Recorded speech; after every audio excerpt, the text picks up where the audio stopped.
It's go time.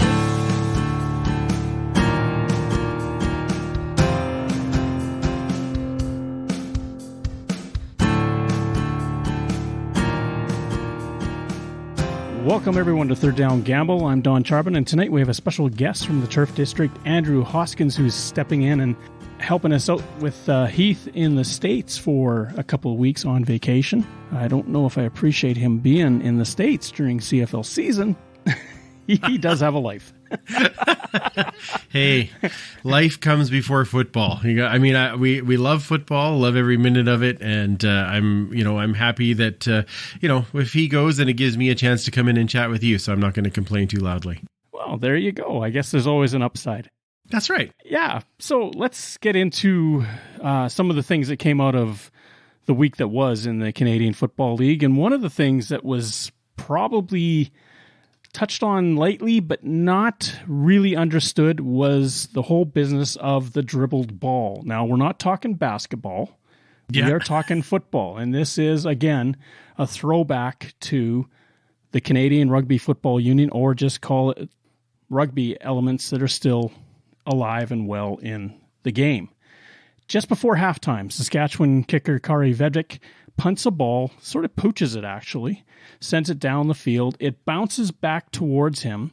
I don't know if he was told what to do in that situation or not, but Vedvik sort of swipes at it with his left leg and kicks it forward again. It hits a tie cat, bounces back to Vedvik. There's a scrum. The Roughriders get the ball. There was a lot of discussion.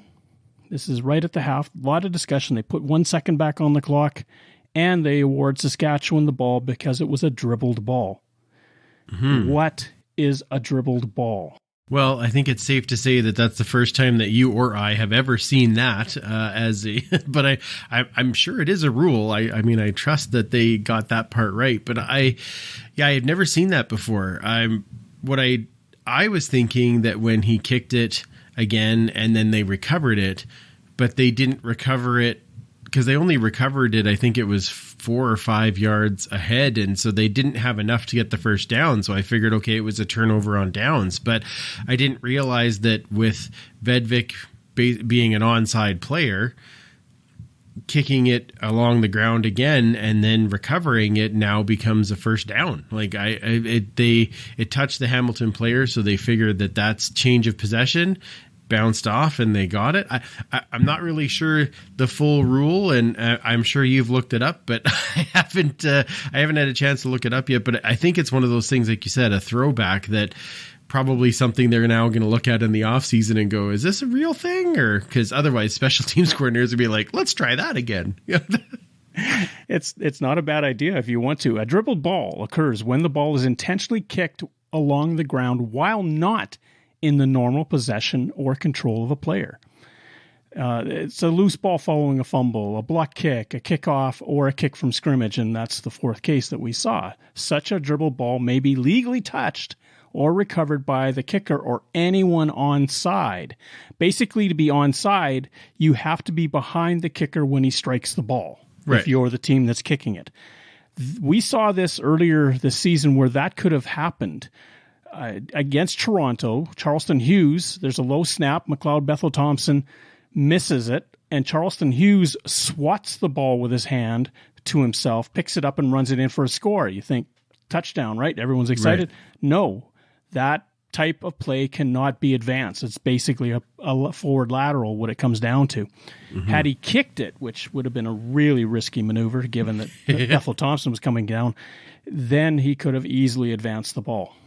Which is crazy, right? I don't remember ever seeing this, and I've been a fan for a long time. I don't ever remember seeing that, but I guess that is that. Hey, we learn something new every year watching this league, I guess, and that was the new one for me. For anyone that was around for the 1971 Grey Cup, and for most of us that weren't, there was a famous incident of a dribbled ball at the end of that football game. Calgary kicks the ball to Toronto in the final seconds of the game, and the Toronto returner muffs it, basically bobbles it, and decides not to let Calgary have the ball. He kicks it out of bounds. Kicks it forward just ever so slightly, but out of bounds. He gave up possession at that moment because no one established control or touched it prior to it going out of bounds. So basically it became a kick. And Toronto gives up possession. Calgary runs out the clock, game over. Wow. It does happen. It has happened quite a bit. We have morphed away from it quite a bit in this league, but every once in a while you see, especially after a fumble, the ball on the ground and the guy kicks it. Well, if he gets it, or if anyone who is behind him when he kicked it gets it as it's being propelled that direction that he's going, fine. But if anyone's up in front of him and recovers it, Now the other team, of course, has every opportunity to recover it. Yeah, of course. Yeah. So it's pretty wild. I didn't, I enjoyed watching the ref try and explain it. I will tell you that right now. Well, if there's anyone in the CFL that knows that rule, it'll be the head coach of the Winnipeg Blue Bombers, Mike O'Shea. Knows the rule book inside and out, backwards and forwards, and can probably recite it word for word. It's him. He's been in a few of these situations where such circumstances have happened. More times than not, we see a dribbled ball in a kick it in, kick it out situation at the end of a game. Montreal and Toronto famously had one a few years ago. Mm-hmm. Those types of rules then start to come into play because the circumstances are vastly different. Yeah, well, of course. And when you're doing the kick it out, kick it in, go back and forth, we kind of expect that kind of, but in those plays, I wouldn't expect it to dribble along the ground and then kick it forward. It's kind of funny that way, but yeah, interesting rule and made the game rather interesting for a couple of moments. Truthfully, it still keeps what there is distinct between the CFL and the NFL and other leagues really alive. It really keeps it at the forefront because we come across these situations every once in a while, and we have this unique interpretation, the Charleston Hughes one against Toronto or the Vedvik against the Tiger Cats on Friday night.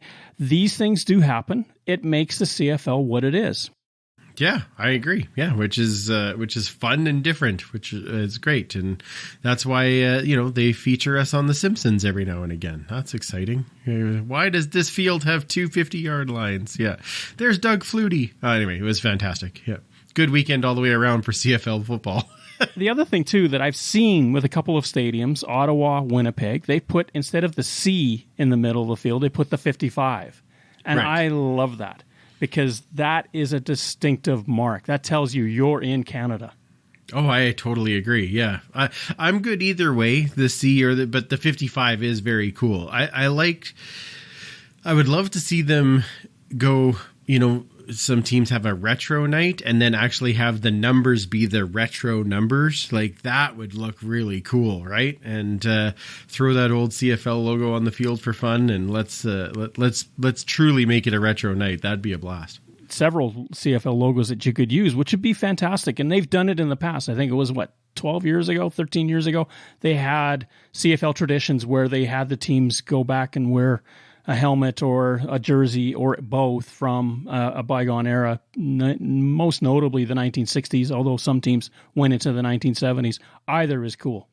Yeah, I'd be totally fine with that. And we had the year where we had the true gold helmets and sleeves with the dark green jerseys in Edmonton, and that was fantastic. So yeah, let's have a few more of those, a few retro nights, and do it all the way up though. Don't just do it halfway. Like put in the old numbers. Like make it feel like you're watching a game. Get the field markings. Get the old stands on things on the side. I don't know. I'd be excited about that. It'd be kind of fun. You talk about field markings. If you ever watch a game from the early 60s, and there's a bunch of them on YouTube, you can easily find one.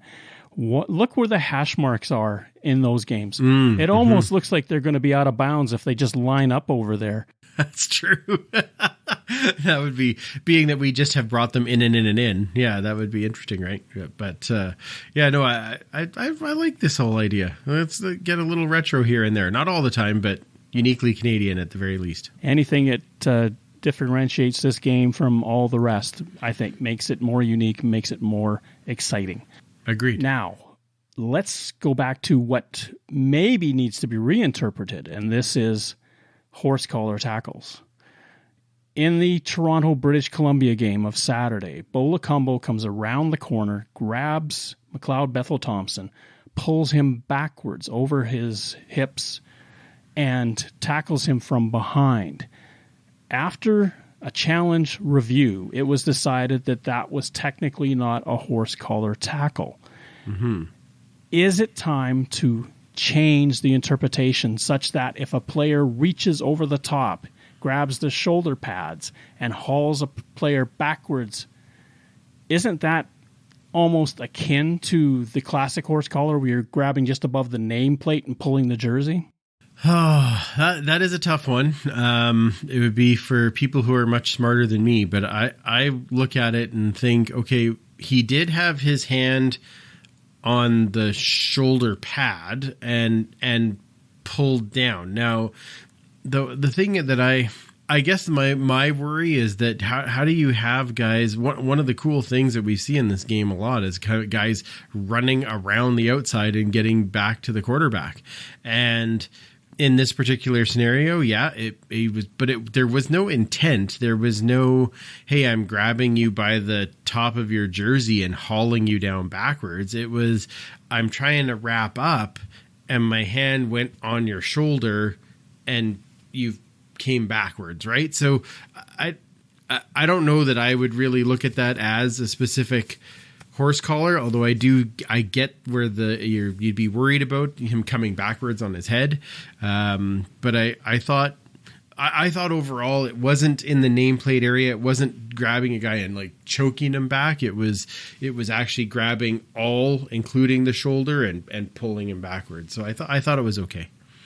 The concern I have is that the reason for the horse collar in the first place was you don't want guys pulled backwards because one of the legs usually gets trapped, and that's where a knee gets blown out. You could have a back injury. We saw it so many times that players who were pulled backwards over their body just suffered catastrophic injuries. And this is part of the rationale that I would put forward for why this needs to change. Granted, Lacombo did not reach right into the well, as it were, and pull, but he was so close that I don't know if that interpretation need matter. Now, the NFL has expanded their interpretation of what a horse collar tackle is. As such, the CFL may look at what they have decided to do and adopt it, and probably would be the better for it, I would think, because ultimately safety is an issue, and we want quarterbacks to play all 18. Oh, yeah, I know. I agree. I just don't want it to get to the point where, I mean, I don't know if you watched any NFL games on the weekend, but I didn't know what roughing the passer was. No idea what it is in the NFL, because it's a guy got flagged for roughing the passer when he was holding the ball. I don't know. Anyway, and it was reviewed, I think. Anyway, I look at it and go, that was... I don't mind. Obviously, yes, player safety is very important, and I want to make sure that we get that down properly. I just don't want to take it away from being a tackle sport. That's my only worry. So where's the balance? And that's a tough one. We could look back at rugby again, and when you tackle in rugby, it's hips to shoulders, nowhere else. Mm-hmm. Now, you can, if a person is running away from you, reach for their leg and pull them that way. Mm-hmm. But you don't land on them on their back or anything like that. You are essentially restricted to hips to shoulders. And part of the reason is they don't really wear helmets. So you don't want heads slamming into each other, but also they're trying to protect knees, ankles, etc. The CFL, NFL, for the most part, follows that.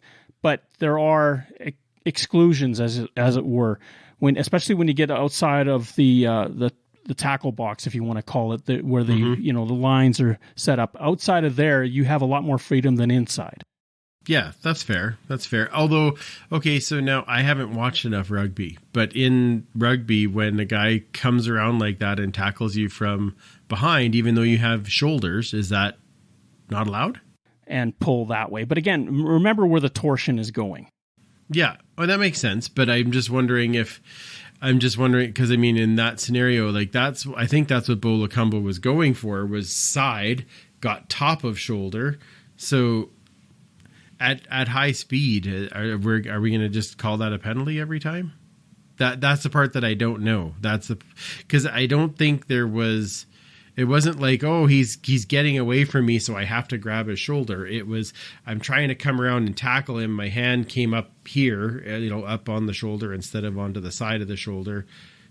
I don't know how particular we're going to get on those type of tackles. I do want the quarterback to be safe, of course, but I don't know. When I watched it again, I'm like, yeah, because at first I thought, oh yeah, that is horsecaller, but then I saw he wasn't grabbing; he was just coming over and pulling. I'm like, well, I don't know. That's a tough one for me. Yeah, none of these are easy, and it typically is a moving agenda, right? There's never an absolute, concise, precise way of interpreting something. The reason why I think in this play, if you have a chance and look back at it, you have to probably find it on YouTube. You look at the right leg of McLeod Bethel-Thompson, and it is being snapped underneath him. Now, fortunately, he's on grass, and it gives, and his leg shoots out. If it doesn't, something's going to break or something's going to give. And this is where the benefits of playing on grass are so great, because instead of all the torque being launched into your leg, the ground gives and you have a little bit of movement.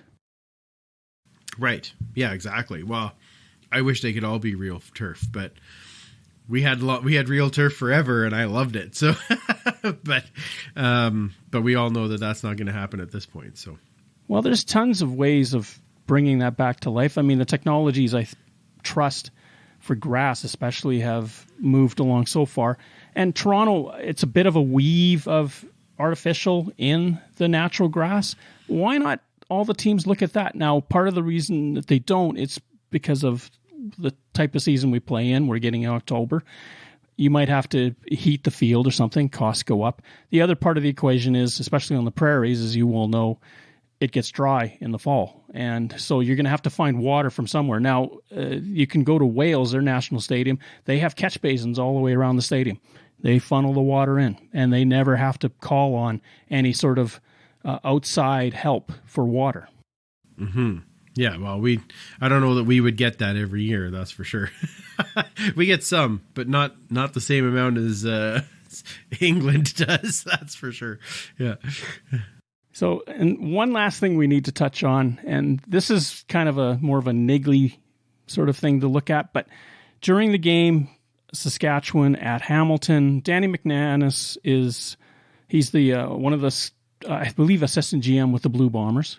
He had a great career with BC, Winnipeg, Edmonton, and Hamilton, and he was awarded his name on the Wall of Fame for the Tiger Cats, which was fantastic for him to get.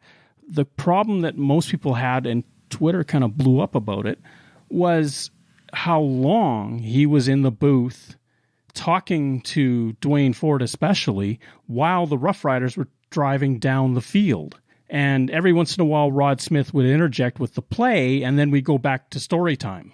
Nothing against Danny McManus. He was invited there. Dwayne Ford is doing his job. The problem is, do we need it in the first place? Yeah, and this has been going on for a while. I mean, and I have a great deal of respect for Danny McManus, and I enjoyed the first part of that conversation because I thought, oh, this is kind of cool and nice to hear his stories and him being, brought in is pretty cool. I like that. But this one did go on long, and some of the other ones have gone on long for sure. And they also have had, like in the Grey Cup, where they have Keith Urban in there who really knows nothing about the game. Why are we taking all of this time to chat with him while the play is on? And I get the idea behind it. I just think there's another spot where it could go. Either that or limit the time, where it is just a very brief, hey, this person's here and here's your one question and let's get back to the game. Because in that Saskatchewan-Hamilton game, that was still a close game at that point. I even found myself going, guys, like, point the cameras at the field. Like, if you don't want to call the play, at least let me watch the play. And that's the part that I was getting a little bit frustrated with, because I'm like, well, what's going on? Like, this is still close. I tuned this in to watch the game. And that was originally my stance on it, was hey, if they want to do the in-booth interview, go ahead, but just keep the cameras on the field. At least I can see what's happening. And I was actually quite okay with that. But some of them now are dragging on too long, and they keep switching the cameras back to see the people. There's a game being played, and that's why we're watching. So we got to balance that a little better for sure. I'm with you on that completely. I'm not one that enjoys those interviews in the booth, because the reason why I tuned in was to watch the game. Maybe for someone else, that is a great little add to the whole programming, but not for me. And if I'm watching the game, I'll watch the game. If you want to bring Danny McManus in at halftime, go for it. Go nuts. You can skip some of the analysis, and he can provide some of the same stories that he provided to Dwayne up top. There's a great forum for it. You could do it before the game. If TSN would have more pregame time and maybe make it a pattern that they always have a half hour ahead of the game so they could get some of these interviews in instead of just coming to the game for 5 minutes and boom, they're kicking the ball off. Build in that half-hour show, and there's another opportunity for. And then they could have had Keith Urban prior to the concert in the Grey Cup, or all kinds of things that they could do differently, I guess. Or put a 3-minute pause in between quarter 3 and quarter 4 and do it there, right? Because at least then, because I get why they do it when they do. They want to have the person have their halftime celebration or show or whatever, and then talk to them about that moment as well as some history. And I totally get that. So you can't talk to them about a moment at halftime before the game. Like I get how that works. And at halftime, they're busy, so they won't be able to get back up into the booth in time for halftime. But then put a spot in between quarter 3 and quarter 4 and do the interview there. And if it happens to go into the first minute or so of the fourth quarter, as long as the cameras are on the field, guess what? I'm fine with that. At least if I'm watching the guys talk to the guest, I don't feel like I'm missing the game. And to me, that kind of is, like I said, a bit of the best of both worlds, instead of just having it go on at the exact same time when we're trying to watch a game.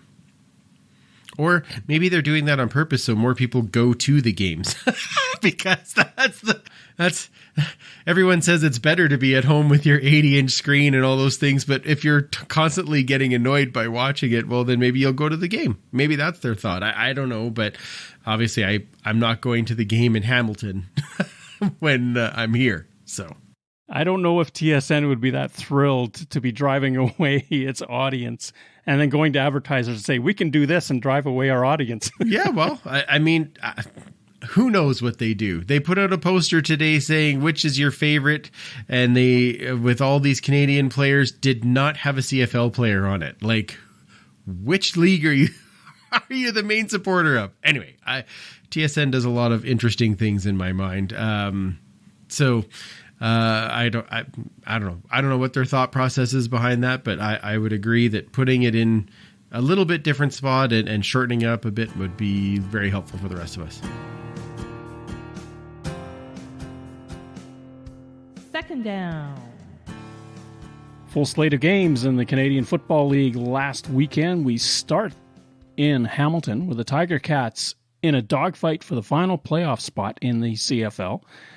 Take on the Saskatchewan Roughriders, blank the Roughriders in the second half, and win 18-14.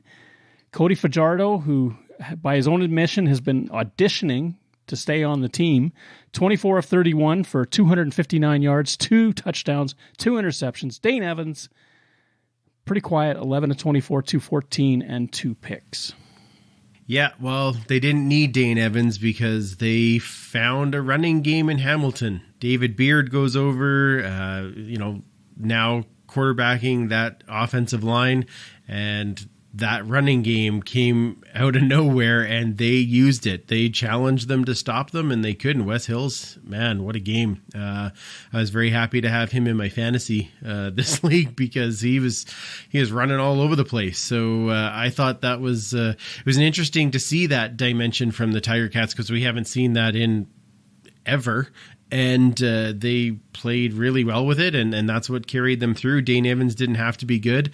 I thought Cody Fajardo, for the amount of pressure and the amount of times that he got sacked, had amazing numbers.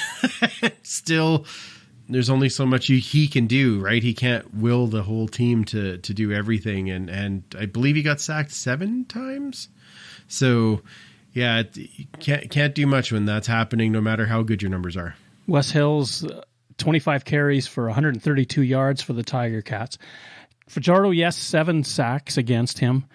A couple, I would argue, were of his own making. He, unlike a couple of other quarterbacks in this league, tends to turtle quickly when he doesn't see what he likes out there. And he pulls the ball down and does his pirouette to the right.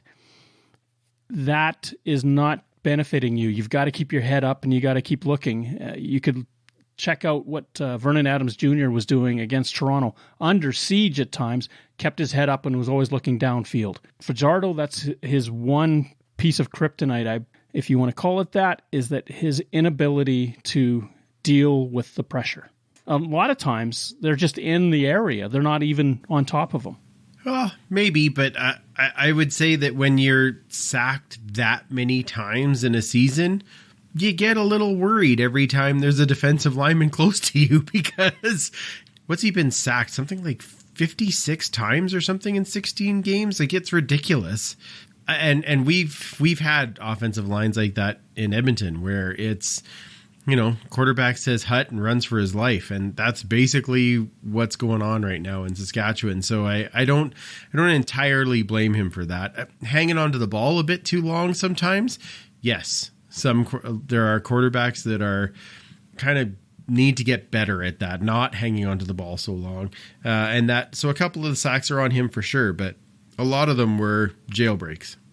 66 sacks allowed by the Roughriders, by far the most allowed by any team in the CFL. Edmonton next at 50. Yeah. Wow. And I pretty much can tell you who the top teams are that are not getting sacked.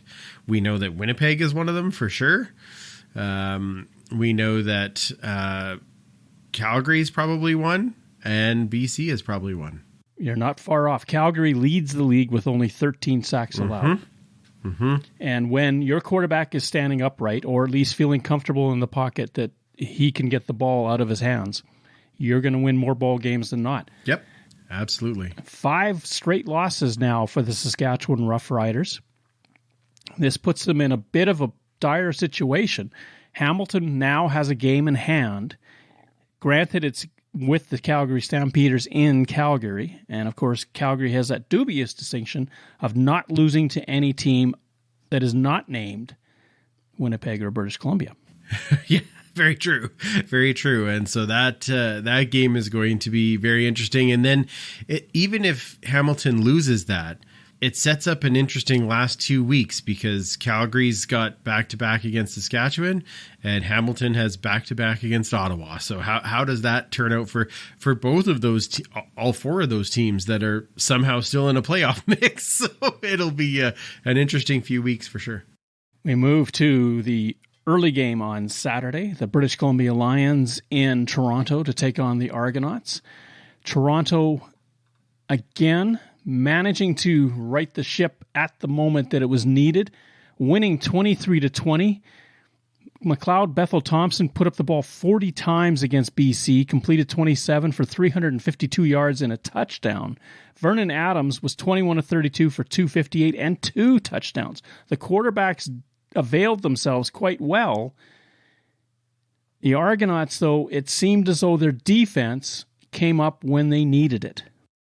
100% agree. I thought this was going to be a BC. I thought BC was going to run away with it in the first half, because they looked like they were in a rhythm. And then that Toronto defense changed that entire game. And they have been doing that as of late. The defense is definitely the strongest suit, I think, on the Argonauts.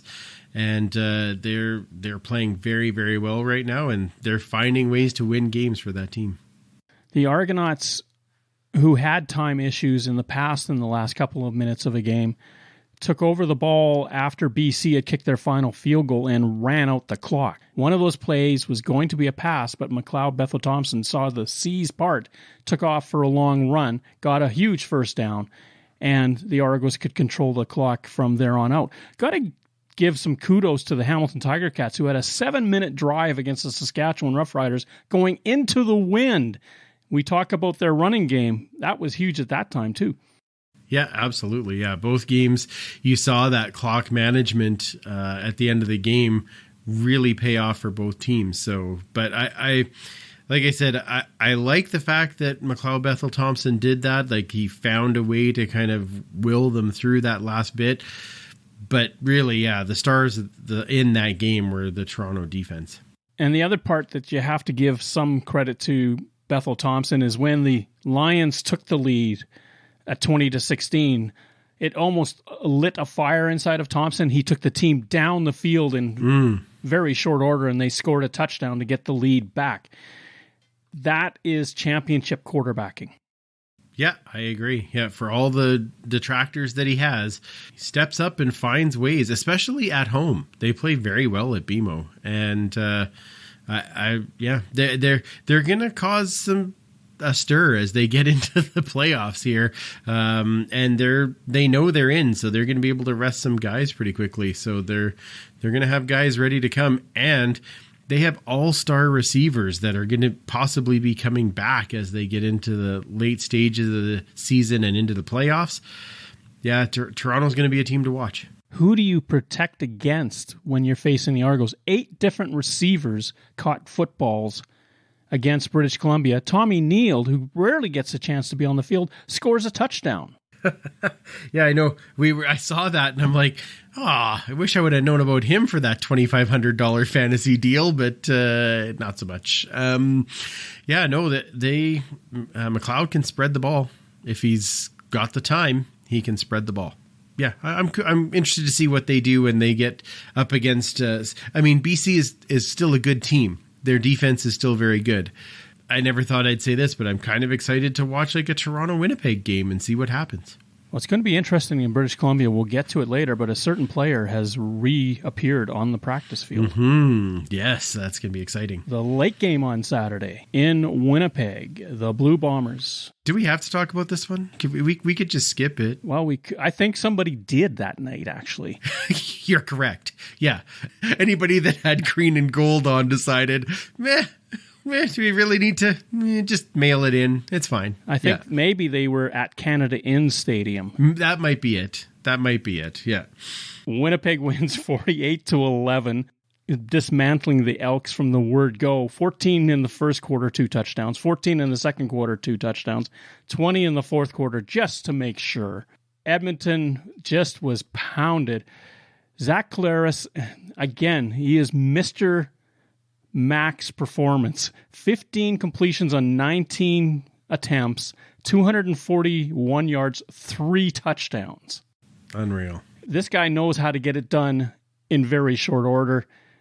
MOP, unless something really goes sideways for him or somebody goes insane in the last few weeks of this season. He looks like the Zach Collaros that was MOP material back in the early 20-teens.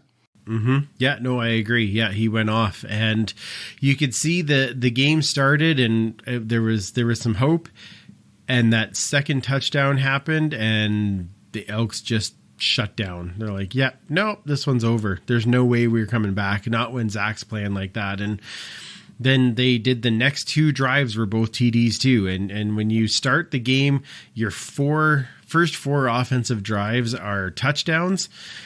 The other team has got to just be like, yeah, like, is there a white flag that we can wave? Because that's kind of where we're at. And unfortunately, that's kind of where it is. There were some bright spots on the Elks side. Christian Salisbury looks good as a returner. I'm excited to see him do more. Dylan Mitchell continues to have a great year as a receiver. Another 100-yard game, another great big TD. Those are exciting things. And Jake Serezna continues to maul offensive lines. He needs a little bit of help up front, and that's starting to come. We're seeing, Mac Henry might be coming back right away, and that will help. But other than that, those were the three brightest spots on a team of a 46-man roster. So, whereas Winnipeg, I could probably name 12 or 13, and that truly was the difference in that game. Dalton Schoen pretty much has got his name etched into the Rookie of the Year trophy. 7 receptions, 162 yards, 3 touchdowns. And every fantasy player's dream, 41 points out of a $7,000 player. Yeah, I'll take it. He's got to be in everybody's fantasy lineup every week because he just goes off, and it's nuts. Him and Collaros have some kind of connection as well. Like I don't know if he could do that on any other team, or if it's just because of the link that he has with Zach. The late game on the weekend, early Monday morning, the Ottawa Redblacks, under new head coach Bob Dice, go into Montreal, a place where they had won earlier this season, and win again. 24-18 over the Alouettes. Ottawa with a big fourth quarter to pull out the victory, something that the Alouettes have been doing to other teams for the past few years. Yeah, that's crazy. I did not see that one coming. I thought for sure that Montreal was going to wrap up that home playoff spot at home and send all their fans home happy. And maybe the turkey celebrations were a little too early. And they unfortunately Ottawa found a way. Exciting, though. You look at the way Will Arndt called the offensive plays, and maybe we are looking at another guy that could be looking into an offensive coordinator position. I thought he called a good game, definitely had, more spark for the team. And is that just the new head coach boost where they did really well because of that? Or did they just, something gelled and they found a way under the new play calling? It's kind of tough to say, but I'm curious to see when they have the rematch back in Ottawa and see if it's the same type of outcome. It was almost a full house in Montreal, which is fantastic. Nick Arbuckle for the Redblacks, 28 of 32 for 229 yards, no touchdowns. Trevor Harris, 30 of 38 for 338 and a touchdown. You look at those two numbers and you think even game, lots of scoring. Defenses actually ruled the day for the most part. Well, what I think it was is both defenses very much played the bend, don't break, right? So there was a lot of field goals. There was a lot of we'll let you move 40, 50 yards down the field, but then we're going to stop you. And that's kind of how the defenses went in this game. But I agree with you in the fact that you have two quarterbacks that put up numbers that you would think that this was a 48-44 game. But hey, that's the good and the bad of the CFL, I guess, is you get these great plays and you see a lot of action and you don't always see the scores, but sometimes you do, which we saw in the late game on the Saturday where somebody just goes off and still has the numbers to get all the points, right? So pretty much a saw-off on the number of field goals kicked by each team. It was who scored the more touchdowns, and Caleb Evans, another fantasy points pirate, got 2 touchdowns for the Redblacks. The only touchdown for the Alouettes, Eugene Lewis. Eugene Lewis. Wow. I was going to say, Eugene Levy got a touchdown? That's amazing. I love it. Playing offensive line, John Candy. That's funny. Eugene Lewis for the big touchdown. Excellent. Eugene Lewis has been a huge cog in that Montreal attack, and it almost seems like if he has a big day, the Alouettes win. Almost, I say, because he has 9 receptions, 108 yards, and a touchdown, and yet the Alouettes still lose. Interestingly, late in the game, Montreal is deep in Ottawa territory, and on 3rd and 4, decide to kick a field goal. Ottawa walks the ball down the field, kicks their own field goal. The Alouettes are right back to where they were. Would you have maybe gone for it on 3rd down?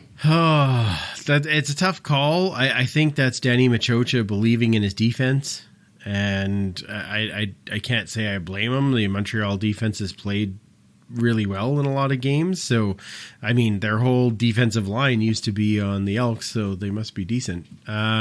So I think that's just him putting belief in his defense, and the defense made sure they didn't score the touchdown afterwards, but giving away the field goal, it leaves things really close, right? So yeah, I don't know that I would have changed it though, because you miss on 3rd and 4. You don't get that first down. Ottawa's marching to get the field goal anyway, so I would take the. I mean, they were deep, I understand, but otherwise, I probably go for the field goal still.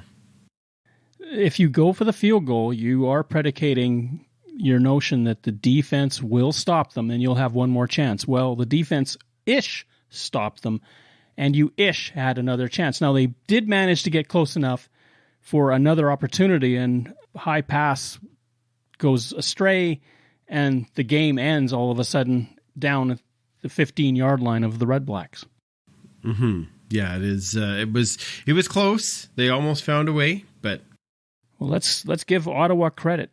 Second time they've gone into Montreal and beat the Alouettes, and there was, if you want to describe it, that a lot of enthusiasm from the Ottawa Red Blacks during that game. They seemed to be much more up-tempo, seemed to be much more aroused to play. Yeah, no, I would agree. They looked like they were fired up. So, again, is that new coach boost, right? Where you really want to play for the new guy and show him what you got. So, who knows?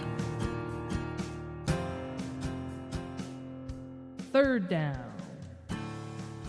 4 games in Week 19 of the Canadian Football League. We start Friday night with the rematch. Montreal in Ottawa. The Alouettes are negative 3.5 favorites.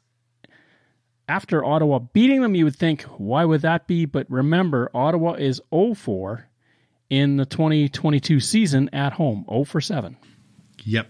And don't I know what that's like? So that's, it's away field advantage for Ottawa and the Elks. So there's no home field advantage. I think the thing is that I think a lot of us were expecting Montreal to win that last game, and winning back-to-back games against the same team is difficult to do. Unless you are one of those widespread teams where if it's Winnipeg playing Edmonton, one game is going to be close and the next weekend is probably going to be a blowout, and it both could be Winnipeg winning. But in most times where the teams are fairly evenly matched, much like I think these ones are, Montreal, Ottawa, Hamilton, Ottawa, those types of things, it's more likely that you're going to split the back-to-back. And I think that's what they're thinking in this scenario, is that Montreal is more likely to pull that one out, and it's Ottawa playing at home. The impetus typically is with the team that's just been beaten, as you pointed out. The other thing to think of, too, is Montreal's in a weird spot with Ottawa. The season series is 2-1 for Ottawa, but the Alouettes need the win to keep pace with the Argonauts. If they don't, and Toronto goes in on the weekend and wins, Montreal cannot finish first. Yeah, exactly. So the good thing, I guess, about that is that the Montreal-Ottawa game is on Friday night and the Toronto game is on the Saturday. So Toronto will know what they have to do when they're coming into to Edmonton on Saturday. You like Montreal on the road? Do you think Ottawa can finally get off that goose egg and win one for the fans in Ottawa? I think I'm going to take Montreal to cover on that one. I'm going to go with the home team. It's scary, but I will do it. Ooh, look at you making it exciting. All right. Hamilton and Calgary is the late game on Friday night, and as we indicated, the Stampeders, unless you are a team named Winnipeg or British Columbia, they will not lose to you. Hamilton is 7.5-point dogs going into this one. They've just won a big game against Saskatchewan. Hamilton is winless on the road. How do you mesh that all together? Calgary coming off the bye, playing at home. Yeah, Calgary covers that easily, I think. I mean, I don't want to make it sound like it's going to be a blowout. I think Hamilton is starting to find their groove. Like we said, they now are finding their running game. Maybe Dane Evans has that shot in the dark game like they did against Winnipeg. You never know. But Hamilton traditionally has not fared well at McMahon Stadium. Not a lot of teams have, but Hamilton in particular has had a rough go at McMahon Stadium. And now they're facing Calgary off the bye. I don't see this as a real big opportunity for Hamilton. I think Calgary takes this one pretty easily. I'm with you on that. The Stampeders at home, they can and probably will cover. Let's move to the other game in Alberta. The Argonauts up in Edmonton to take on the Elks. The Argos 4.5-point favorites. Last time Toronto went west, they got throttled by the Stampeders. This is not the Stampeders, obviously. Edmonton with the same woes that the Ottawa Redblacks are facing, having gone winless at home.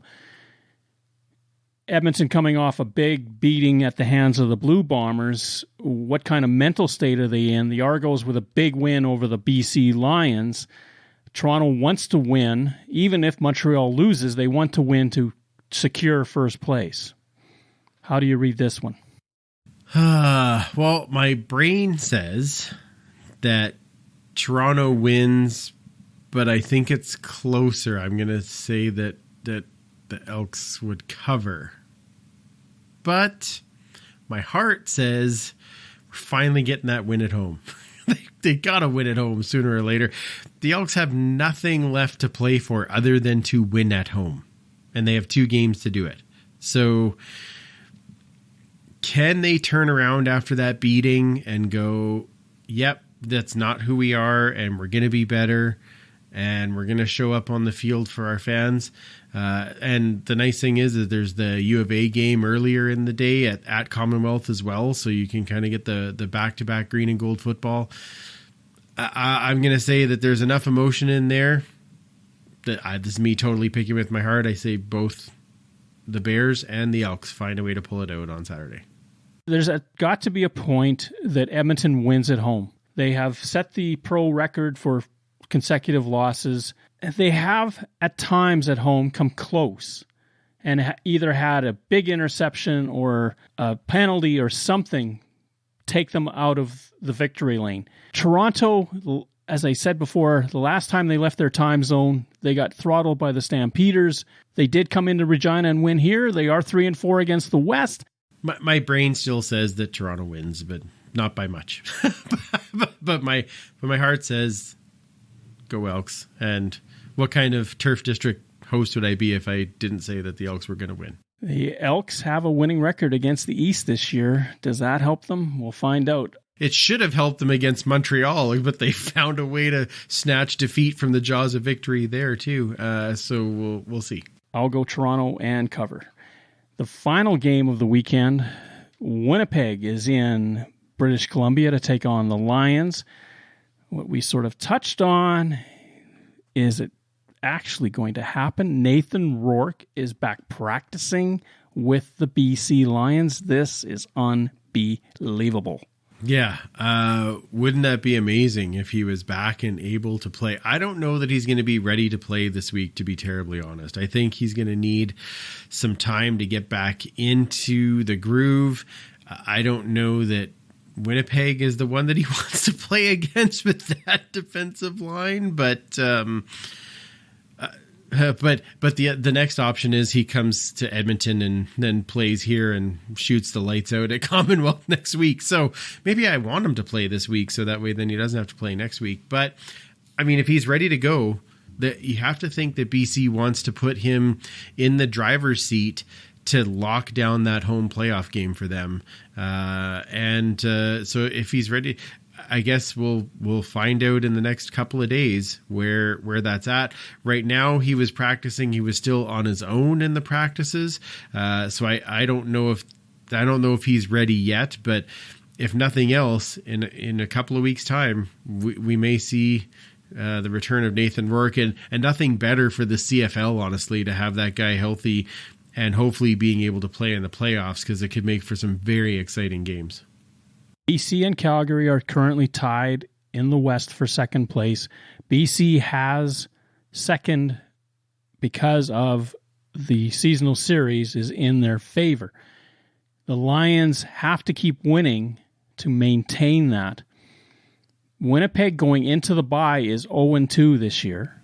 Mm-hmm. The Blue Bombers also have really nothing else to play for because their victory over the Elks solidified first place.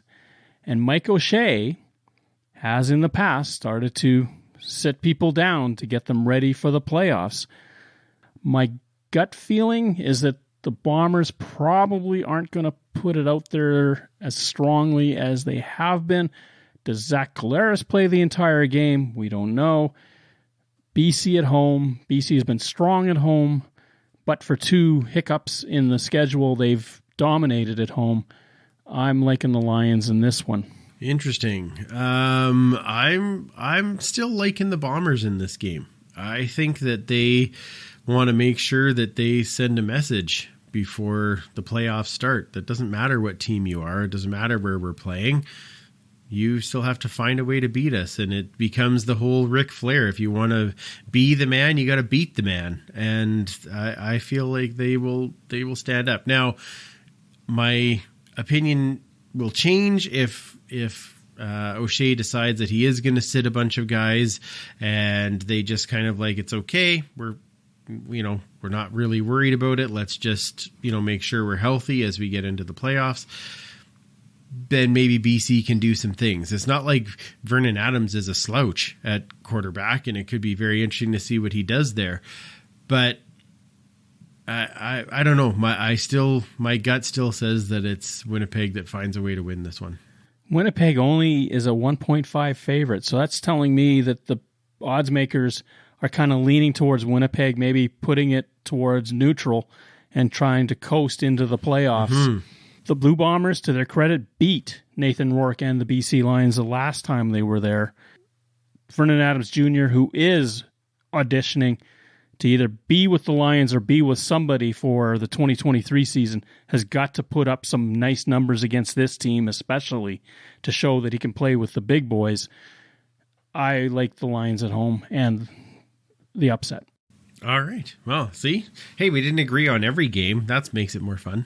Oh, anytime you have differing opinions on who's going to win or lose, one of us is going to feel good and one of us won't. But the point is, let's have fun doing it together. Yeah, well, I'll tell you the one thing, though, is that I suck at pick'em. So whatever I pick tonight, probably pick the opposite. You'll probably do fine. If you went with me all season, you'd be so far in the hole that you'd have to get a shovel to dig yourself out.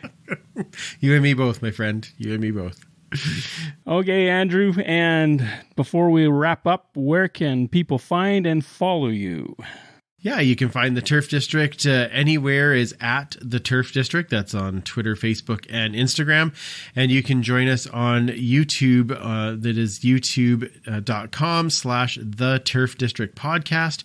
And we record usually on Monday nights. We're live on YouTube. You can join in the chat, send us your questions, and we'll answer those either on the show or in overtime. And we just have a lot of fun as we chat more Elks and CFL football.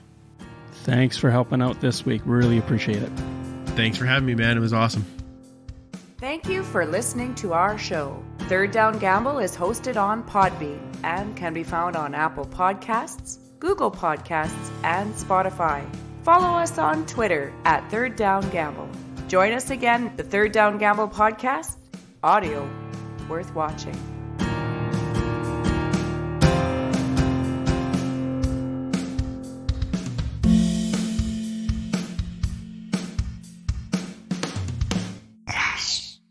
Third Down Gamble uses the expert resources provided by Canadian Football League player and game statistics for analytics, game notes, and statistics, and 3downnation.com for news, insight, and in-depth analysis. Please visit cfl.ca and 3downnation.com for the most up-to-date information on the Canadian Football League.